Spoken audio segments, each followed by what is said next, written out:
সেদিন আমরা বেরিয়েছিলাম একটা ইলেকট্রিক স্কুটার দেখার জন্য।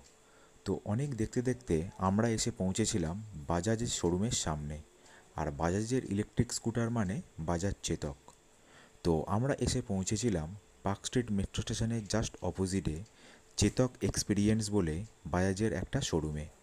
এখান থেকে কেটিএমও পাওয়া যায়, মানে কেটিএমের সমস্ত ভার্সানই পাওয়া যায়, প্লাস চেতক পাওয়া যায়। তো আমরা সমস্ত রকম যে মডেলগুলো সেগুলো দেখাশোনা করার পরে, তার কালার অপশানগুলো দেখার পরে আমাদের যেটা মনে হয়েছিল সেটা হচ্ছে এই যে টপ ভার্সান, সেটাই হচ্ছে আমাদের জন্য বেস্ট। তো আমরা টপ ভার্সানটাই বুক করেছিলাম। আর টপ ভার্সানের যে কালারগুলো ছিল তার মধ্যে পেস্তা গ্রিন বলে কালারটা, সেটা আমার প্রচণ্ড পছন্দ হয়েছিল। তো এই কালারটার এই মডেলটাকেই আমরা বুক করেছিলাম। যদিও এখনও গাড়ি হাতে পাইনি, গাড়ি যেদিন পাবো সেদিন অবশ্যই আপনাদের দেখাবো। টাটা।